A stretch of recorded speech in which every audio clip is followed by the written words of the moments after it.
नमस्कार विद्यार्थी मित्रांनो, एमपीएससी महाराष्ट्र लोकसेवा आयोगामार्फत नुकतंच एक महत्वाचं नोटिफिकेशन आलेलं आहे. विद्यार्थी मित्रांनो, राज्यसेवा पूर्व परीक्षा 2026 ची जाहिरात प्रसिद्ध करण्यात आलेली आहे.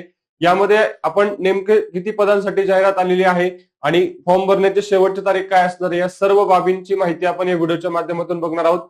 व्हिडिओ शेवटपर्यंत नक्की बघा. विद्यार्थी मित्रांनो, महाराष्ट्र लोकसेवा आयोगामार्फत आताच एक नुकतंच नोटिफिकेशन आलेलं आहे. यामध्ये सध्या बघा दोन विभाग, सामान्य प्रशासन विभाग आणि महसूल व वन विभाग.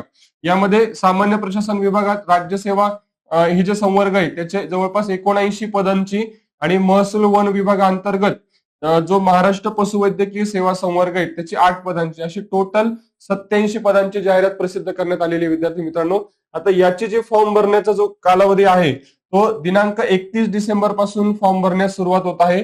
तर 20 जानेवारी पर्यंत तुम्ही फॉर्म भरू शकणार आहात. लक्षात घ्या, 31 डिसेंबर ते 20 जानेवारी 2026 पर्यंत तुम्ही फॉर्म भरू शकणार आहात. आणि याची जी परीक्षा आहे, पूर्व परीक्षा विद्यार्थी मित्रांनो, ही रविवार दिनांक 31 मे 2026 रोजी ही परीक्षा होणार आहे. लक्षात घ्या, अत्यंत महत्वाची गोष्ट आहे. आता याच्यामध्ये विद्यार्थी मित्रांनो बघा, एक महत्वाचा मुद्दा असा आहे, आता जरी सध्या 87 पदांची जाहिरात असली तरी यामध्ये आता आयोगाला जे मागणी पत्र प्राप्त झालेले आहेत तेवढ्याच पदांची जाहिरात प्रसिद्ध करण्यात आलेली आहे. यामध्ये निश्चितच वाढ होण्याची शक्यता आहे. जसा उल्लेखही आपल्याला खाली दिसून येतो बघा, पदसंख्या व आरक्षणामध्ये तसेच संवर्गामध्ये शासनाच्या संबंधित विभागाच्या सूचनेनुसार बदल होण्याची शक्यता आहे. म्हणजे यामध्ये पदांमध्ये निश्चितच विद्यार्थी मित्रांनो वाढ होऊ शकते. त्यामुळे अतिशय महत्वाची अपडेट आपण या व्हिडिओच्या माध्यमातून बघितली. विद्यार्थी मित्रांनो, अशाच नवनवीन अपडेटसाठी चॅनलला नक्की फॉलो करा.